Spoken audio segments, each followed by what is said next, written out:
If you're doing change right, it's gonna be messy. In this episode, Michael Bungay Stanier returns to show us where to start, the key mindsets to have, and the first steps for getting traction. This is Coaching for Leaders, episode 740. Produced by Innovate Learning, maximizing human potential. Greetings to you from Orange County, California. This is Coaching for Leaders, and I'm your host, Dave Stachowiak. Leaders aren't born, they're made. And this weekly show helps you discover leadership wisdom through insightful conversations. John Cotter said many years ago that management answers the question of complexity. Leadership answers the question of change. One of the biggest responsibilities we have as leaders is thinking about change, planning for change, and of course, doing change. It is hard, it is messy, it is complex, and there's also some really wonderful things we can do to help change go better for ourselves, for our organizations, and for the people we support. And I am so glad to welcome back someone who's been on the show many times over the years, has helped us navigate so much in how we communicate with people, how we coach, and of course, change as well. I'm so pleased to have back Michael Bungay Stanier. He's best known for The Coaching Habit, the best-selling coaching book of the century and recognized as a classic. He was a Rhodes Scholar and recently awarded the Coaching Prize by Thinkers 50. And he's now the host of the new Change Signal podcast. Michael, welcome back. Always a pleasure to have you on. Dave, it is a pleasure. I love talking to you. I love when we've met in person and hung out on the West Coast. And I love these. Look, the only reason I write books and I start things is just in the hope that I get reinvited back onto your podcast. So, that plan's working out pretty well for me.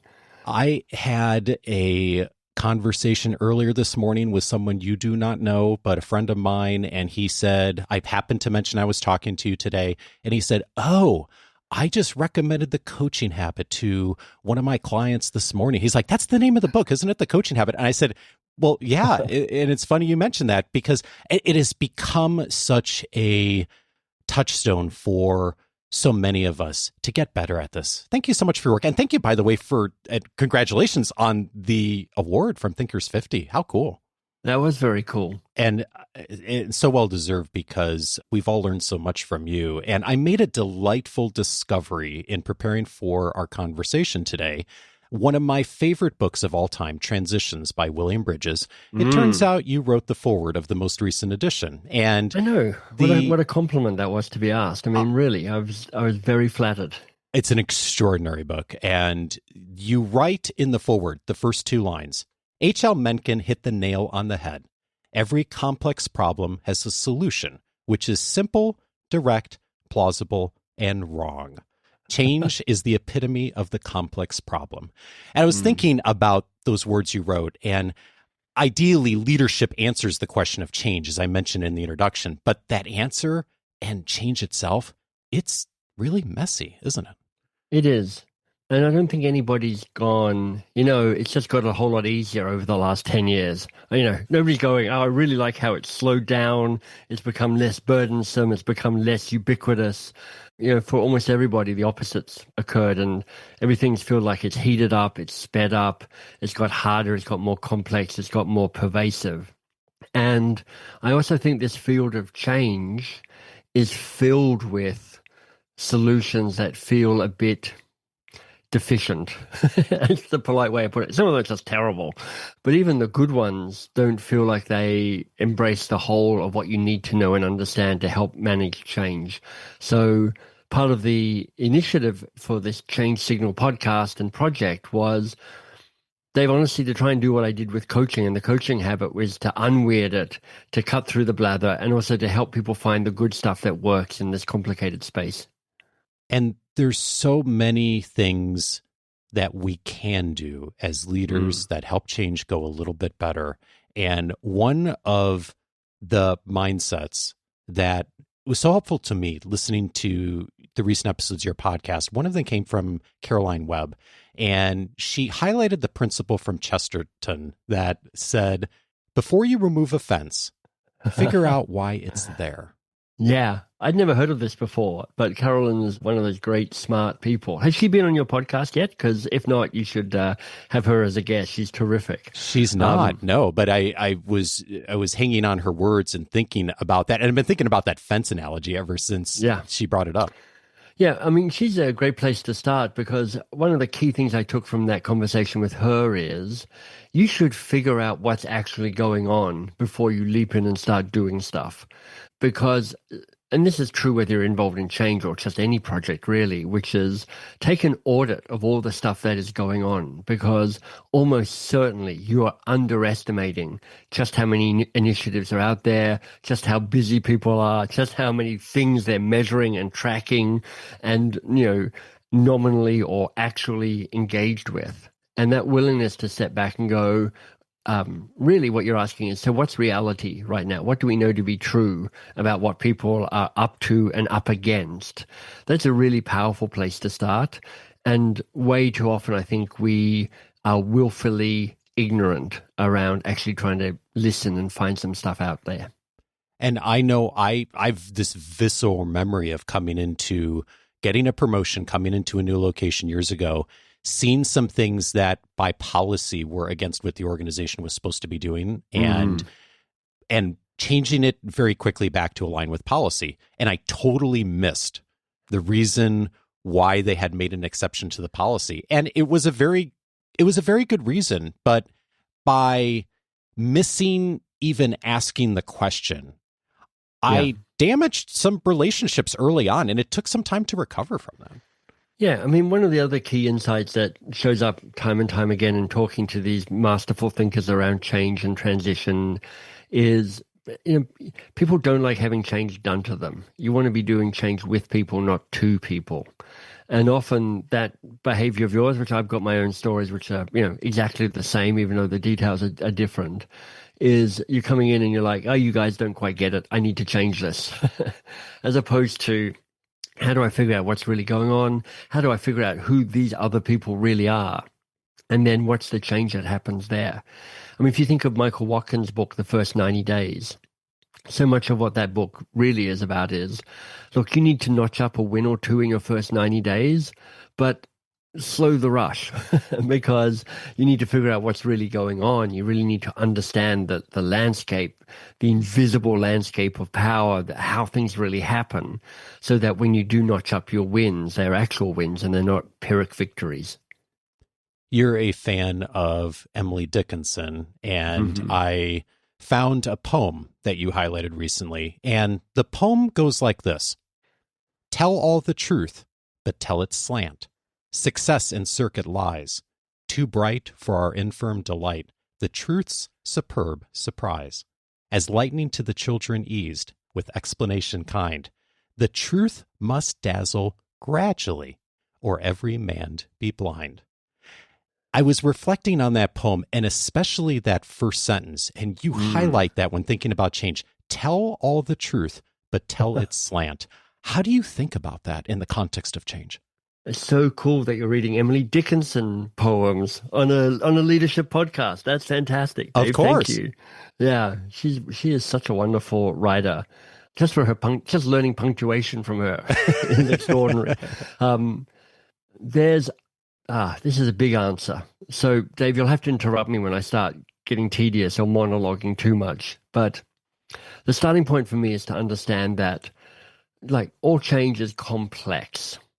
And what that means, to use the kind of the jargon of the moment, is it's emergent. It's not, unfortunately, something where you're like, okay, I'm going to create a plan.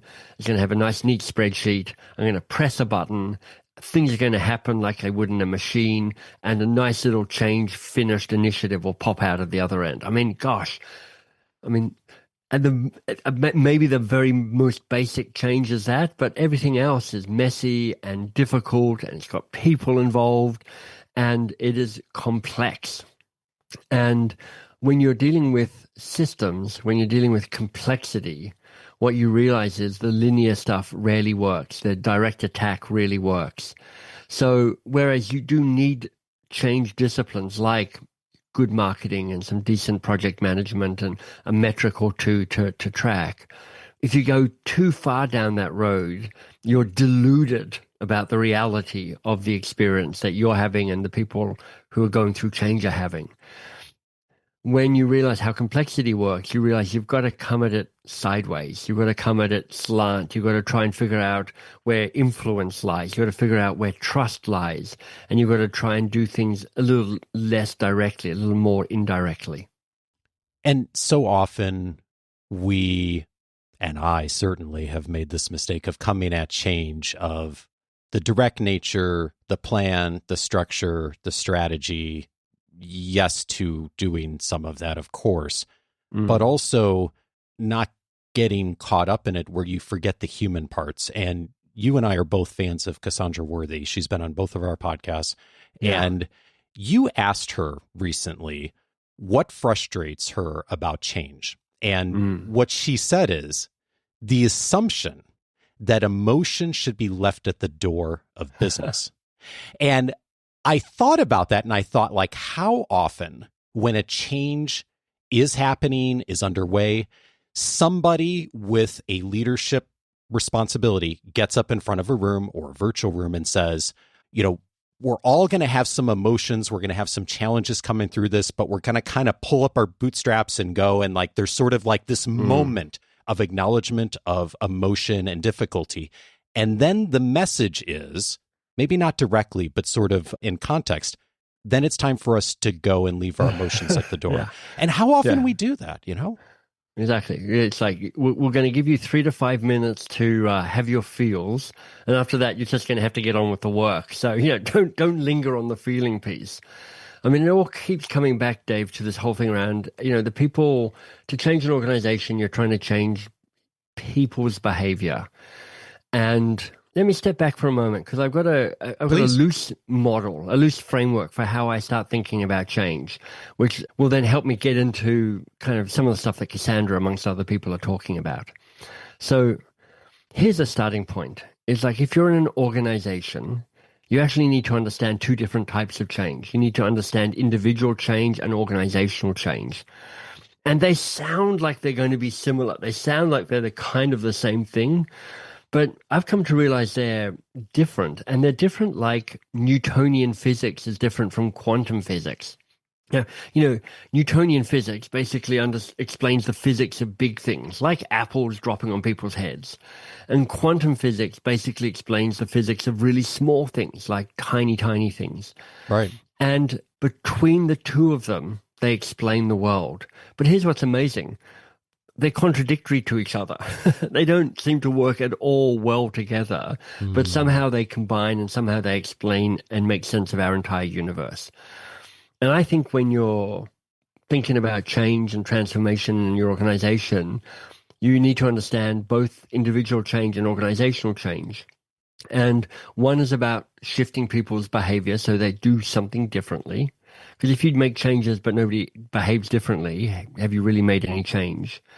And then the second thing is you need to shift organizational structures. Because if people start trying and behave differently, but the organizational structure is the same, people's behavior change is not sustainable. So you need to understand both of these things. They're different. They require different approaches, different levers, different interventions. And that's all fine, but there's also 2 different types of change. And in my world, I call this easy change and hard change. And I've talked about this in some of my other books, like How to Begin. Yeah. But it's really about this, trying to understand these 2 different types of change. This work has its roots in Ron Heifetz's work. If those of you who know him around, his language is technical change and adaptive change. But here's how I think about the 2. Easy change is a change that is more in the sunlight, more measurable, more mechanical, more trackable. It's one of those things that you can learn how to do it and you can improve the way you do it. So in individual change, I'm talking about things like good training. Now, Dave, you and I both know there is a universe of shockingly bad corporate training out there in the world.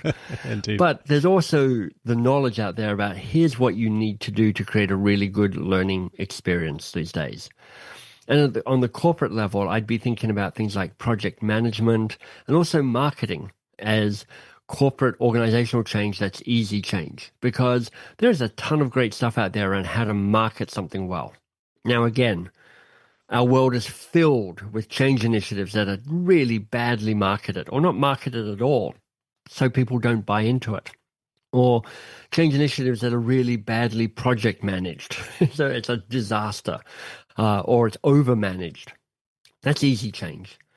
Hard change is more in the twilight zone, more amorphous, less tangible, less easy to pin down, doesn't respond so well to kind of systemic stuff. It's not really stuff that you can put on a spreadsheet. So at an individual level, it's things like managing people's grief around letting go of the status quo. At an organizational level, it's like understanding how power and influence flows through the organization and understanding where the points are, the influence points are, to make the most difference. Much harder to track, but that's actually another type of change you also need to master. To pull all of this back, so you've got this framework. I mean, to give people some metaphors, I think easy change is like U plus, and hard change is like U 2.0. Easy change is a bit like, okay, this is what I need to do. I'm going to download an app on my phone, because with a good app, I get a bit smarter, a bit more efficient, a bit more systemic. But hard change is like, I need a new operating system. I need a kind of a new wiring, a new rewiring perhaps around there. Does that all make sense? It does. And as I think about that distinction between easy and hard change, and especially leading a team, leading an organization through change, how do you know which one you're in the midst of? Yeah, so that's such a good question. I actually think perhaps when you're trying to lead a team or an organization through change, you need to be understanding that all of these things are in play. To make a really good change process work, you need to understand easy change for an individual and easy change at the organization, or you need to be able to deliver that. And you also need to be conscious and aware of hard change at an individual and an organizational level as well. And when your change process starts struggling, or where it gets hard, or it gets messy, or it gets stuck, what's interesting then is to go, well, of all the things and the levers and the catalysts that I can be using, which one am I underutilizing? Which ones am I maybe overutilizing? Which ones am I a bit blind to? Because you could be going, look, we've done a brilliant job at managing the C-suite. We're figuring out the power thing. We've done a nice job at marketing this, so people are actually keen to go through the change. But our training is so bad that people aren't actually getting the upgrade in skills and behavior changes so that they can do things differently. Or you might be going, look, our training is fantastic, but we haven't given people a chance to really let go of the past so that they can create space for the future. So they keep getting pulled back into the old ways of working rather than being allowed to step forward into the new ways of working.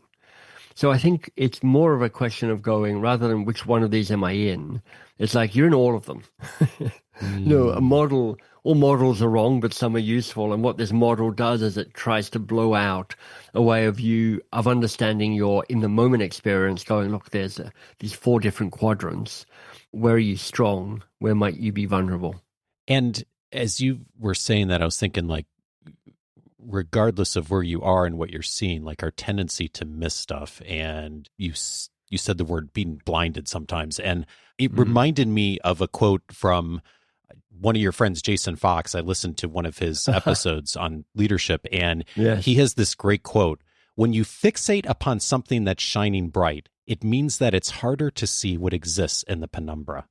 And I just think about that in the context of change, like how easy it is to to think about the bright, shiny object and where we're heading, and to miss the things that are happening. And one of the most common things that I see in myself and I see in the leaders I work with is oftentimes when change is occurring, that the people who have the fancier titles have had the time to process that change and think about that change for sometimes months, weeks and months. And then they are ready to roll it out, to which that's the language people use. It's not necessarily the best language, but they're ready to roll out the change to the rest of the organization. And I think about the shining bright object and missing what's in the penumbra of like how easily we forget that the people who are then getting whatever's being quote unquote rolled out to are just hearing it for the first time and haven't had the weeks and months to process the change like the leader has. And like, that's often such a blind spot. I think that's great, Dave. I've heard that called the marathon effect, which is, effectively your change leaders or the C-suite say they're crossing the finish line of the marathon and they're like, oh, that's great, I'm done. Or at least I've done the thinking, so I'm ready. Forgetting that a whole bunch of people are still running the course and aren't even close to where they're at. So this idea of going, what do we need to do to bring the people along with us so they're in the right place, in the ready place to kind of process this change? In some ways, it takes you back to that question you raised when you were referencing Cassandra Worthy, which is like about the feelings at work, which is like that senior person might have gone through and processed a whole bunch of their stuff, their doubt, their enthusiasm, their confusion, their anxiety. And they're like, okay, I'm in a place of acceptance. Surely everybody else is here as well. And you almost forget the work you've done to get to a certain place. And you just assume everybody else is in the same place you are. And almost guaranteed they're not. Jason said something else that really caught my attention too. He said, strategy emerges from relationality. Strategy is a living conversation. And I think about that also in the context of change of often there is a plan, there's a slide deck, there's the process, as there should be. There should always, of course, be a plan. And yet how often we miss the opportunity for change to be about relationships and a living conversation and dialogue with everyone who's involved with it. And I hear a really strong invitation in the work you've been doing on Change Signal to be thinking about that way more intentionally and to go there. Mm. I mean, this is really helpful conversation for me, Dave, because you're helping me see things in the work and in the podcast that I haven't been even seeing myself. I mean, there's a heartbeat that seems to be coming through on the Change Signal podcast, which is change is more complex than you realize, and so it needs time to kind of move. It's easy to dehumanize change, meaning you kind of forget that you're human, and you kind of forget the people you're trying to move through change is human. And the other connection with strategy and relationships is that we forget that the twin DNA of an organization is strategy and culture, and you need both. I mean, I've never really understood culture eats strategy for breakfast. That I know it's a catchy frame, but I've never really quite got that, because for me, it's not even one eating the other. These are the twin DNA. You need a strategy. You need a way of going, here's how we need to be different and how we need to be useful in the market. And then you need your very best people understanding that strategy and putting their time and attention to the stuff that matters most.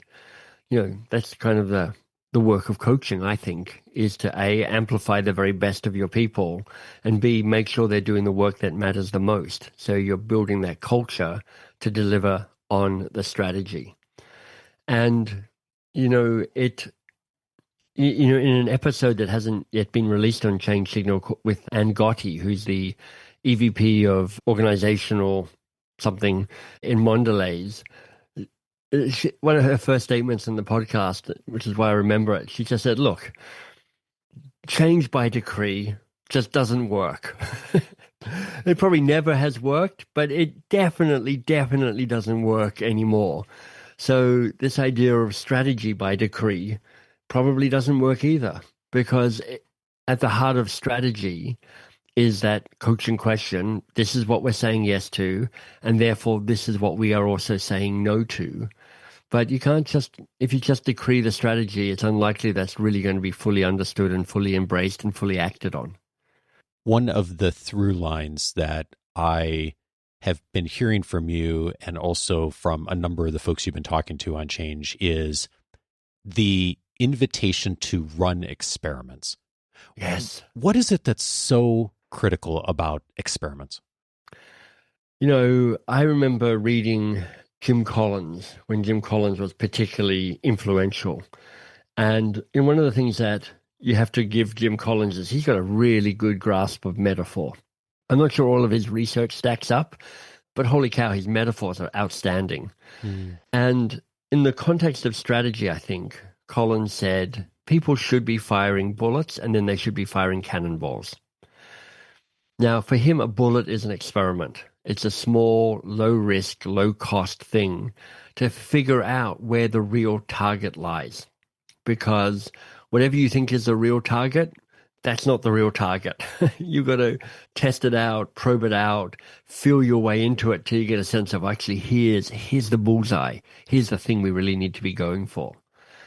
And then when you have that, when you know what the target is, that's when you commit. That's when you fire your cannonballs.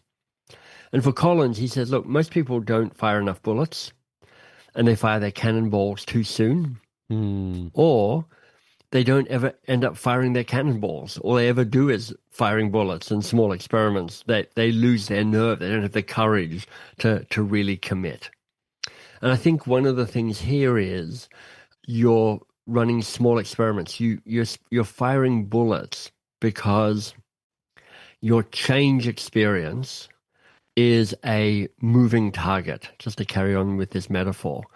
It keeps changing. It keeps evolving. The outcome that you've named and you're maybe measuring, perhaps that is staying somewhat the same, but so much of what is going on is changing. Some of the stuff you're trying is working. Some of the stuff you're trying is not working. And rather than setting us up to say, here's the plan, we're going to execute the plan. It'll either work or it won't work. We'll either fail or we'll succeed. When you frame it as we're running the next experiment, the point of the next experiment is for us to learn more, to gather data, to get a better sense of what the right intervention is. By reframing it as an experiment, it has more of that emergent quality, that learning quality. You still get to keep making progress on the change that you're making, but it's in a more agile and adaptive and generous way. And messier too, right? And it's like, that's the problem with experiments. It's like, I want to run experiments. I just don't want any of them to fail. It's like when you see an organization go, right, we need to be more innovative. So we're going to really kind of we need more creativity and more innovation. But the innovation has to work all the time. It has to be 100% delivery rate.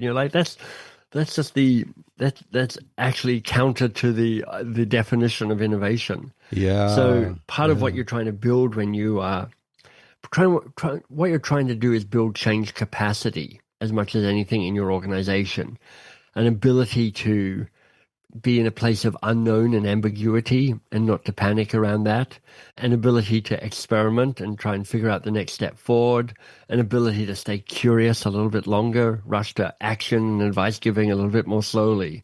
All of these are this ongoing change capacity, because if you're leading change in an organization, it's really what will be the determining factor of the success or failure of your change initiative is whether the people you're trying to change have capacity to change. And so if you can be doing the work that's building their capacity as much as it is kind of rolling out your plan, then I think you're onto something. And the irony of the whole thing is, of course, if you try to have it not be messy at the beginning, it just ends up being more messy in the long run. But by leaning into the messiness early on and experimenting and firing the bullets, as you say, that, yes, messier initially, right? Like for sure. And especially more people involved, large organization, and more likely, though, that you really get the engagement that you want. And it reminds me of Dan Heath came on your show recently and said that motivation's the single most important factor in this, even if you're doing it in the way that isn't the most efficient. Like if you get there sort of in a circuitous route, but people are engaged and with you on it, it's better than like trying to be most efficient and have people sort of, maybe giving lip service to it, but not really with you. And it reminded me of something I saw that you posted on LinkedIn recently. It's a brief paragraph. I'm going to read it because I think it captures this perfectly. You write, "You want to know the real secret to making change stick. Let people actually shape it. Not just the people in charge, not just a fly-in consultant with a 97-slide deck, the ones doing the work. the ones in the messy middle, because when change is co-created by the people who live it, breathe it, are in it, that's when it becomes more than just a plan. It becomes a movement. That's when it accelerates and maybe, just maybe, lasts. So key. Yeah, I know. It's one of those things that's easy to whip out on a quick LinkedIn paragraph and remarkably tricky to do. I remember, I mean, this is perhaps analogous. I remember seeing, probably on LinkedIn or somewhere, here's how you draw Darth Vader. And it's like 4 boxes. And box 1 is you draw a circle and a triangle. Box 2, you slightly shade the circle and the triangle. Box 3 just says, fill in all the extra details. And then box 4 is a perfectly drawn Darth Vader. And it's like, so that box 3, it feels like that's where the magic is. And you know, when you listen to people like Dan Heath and Cassandra Worthy on the podcast, what you hear is them keep saying, keep going back to the people and bring them along with you and get them engaged and co-create this. It is slower and messier and more frustrating, but also more successful and more joyful and more likely to work. But it is tricky because, and you started this whole conversation with this quote around, you know, for every problem, there's a solution that's neat, fast, quick, you know, shiny, but wrong. I could make a pretty good argument that you've been working on change leadership for the last decade, perhaps your entire career. You've really been thinking about it a lot in recent months, though, with the new podcast and talking to people about change and change leadership, especially. You know, I often ask people what they've changed their minds on. And I'm curious, as you've been, you know, waist deep in this and been talking to the experts and also just reflecting on the work you've done with clients and organizations. Yeah. I'm curious, like, what have you changed your mind on about change? Well, I'd say 2 things come to mind. 3 things come to mind. Actually, about 107 things come to mind, but let me limit it to 3. The first is, I don't have an answer for this. I'm really curious to what we should call this discipline now. You know, I was a change management consultant in the late 90s. And that title just feels ludicrous. I mean, what am I managing? What is change? So change management doesn't really work. Transformation feels like it's come and gone. Is it the same as digital transformation, adaptation? There's so many words, but they all feel like they're trying to label a distinct and contained moment. And change feels like it's overspilled the boundaries. So that's one thing which I'm less having changed my mind and just having my mind melted. It's like, what is this even called now? The second thing, you know, it comes from that conversation with Ann Gotti that I mentioned, and which I've already referenced, which is, what if the secret to change wasn't leading a change project, but continuing to build change capacity in the people in your organization? So it was an ongoing quest to build the skills and the mindset and the ability of people so that as the change waves roll constantly through an organization, there's a greater ability for that organization to ride those waves.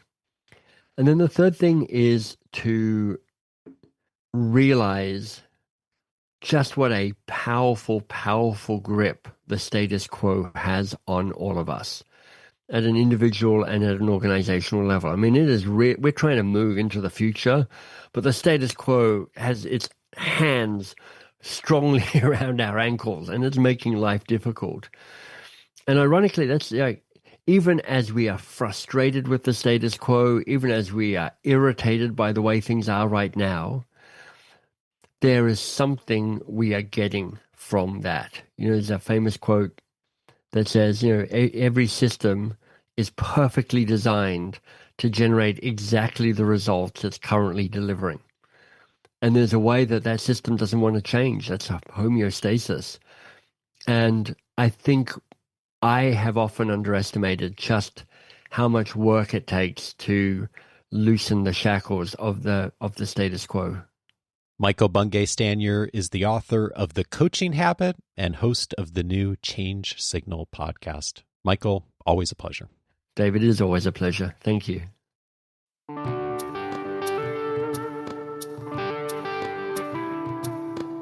There's a whole series of past episodes on organizational change on the website. Set up your free membership at coachingforleaders.com to get access. Here's 3 in particular that I think would be starting points for you. One of them is episode 571, Engaging People Through Change. Cassandra Worthy was my guest on that episode. Michael recently had her on the Change Signal podcast as well. A wonderful voice on change, and she has that wonderful line that change isn't happening to you, it's happening for you. And thinking about how to bring that attitude into the organization, not just the technical and the strategic things, but the human parts of change. Episode 571 for more of her thinking.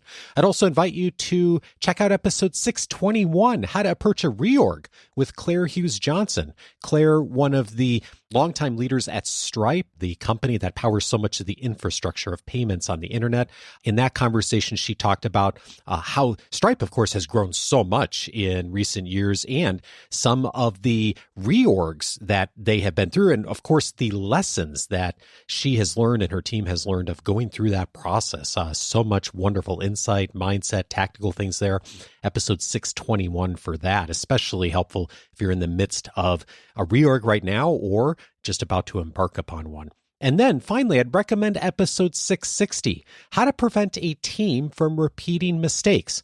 Robert Cujo-Teschner was my guest on that episode, and he's formerly in charge of debriefing for the U.S. Air Force. And the Air Force, and by the way, most military organizations do a wonderful job with debriefing after the change has happened or the mission or whatever is going on in the organization, of sitting down intentionally and talking about what happened. What are the lessons learned? How do you keep from repeating mistakes? Most other industries do not do this well, and there is so much that we can learn from the debriefing practice that Cujo and so many of his colleagues have utilized so well in order to achieve just incredible results. Episode 660 is a great starting point for that. All of those episodes you can find on the coachingforleaders.com website. And if you do not have your free membership set up, go ahead and set it up over at coachingforleaders.com, because it's going to give you access to the entire library of episodes that I've aired since 2011, weekly on Mondays, and the ability to be able to search by topic so you can find what you're looking for. If it is organizational change, there's a ton in there. We've also done a lot on organizational politics, organizational culture, coaching skills, as of course Michael's talked about so much over the years. Tons more inside of the free membership, plus lots of other benefits. Just go over to coachingforleaders.com, set up your free membership, and when you do, you have access to that and so much more. And speaking of coaching, one of the reach outs that I get from folks listening to the show is reaching out to me and saying, hey, I'm a HR leader inside the organization, or I'm involved with talent development, and I have been tasked with finding a great coach for one of our internal folks. Often it's an executive inside their organization who needs a coach, is seeking someone externally, and folks are reaching out to me to say, who would you recommend? Well, I've been very fortunate over the years to have many of the top coaches on the show, and have partnered with a number of them in order to support our listeners who are looking for coaches to recommend inside of their organizations. If that's you right now, a great place to start is going over to coachingforleaders.com/partners. You can tell us a bit more about what you're seeking, and then myself, our team will reach out and be able to make a recommendation or a few recommendations that'll be helpful to you as a starting point. Again, go over to coachingforleaders.com/partners. It's also a good place to go if you're looking for a coach for yourself, but particularly if you're inside an organization, a great starting point for you to be able to find the right person that can support your organization right now. Coaching for Leaders is edited by Andrew Kroger. Production support is provided by Sierra Priest. I'll be back next Monday for our next conversation. Have a wonderful week, and see you back then.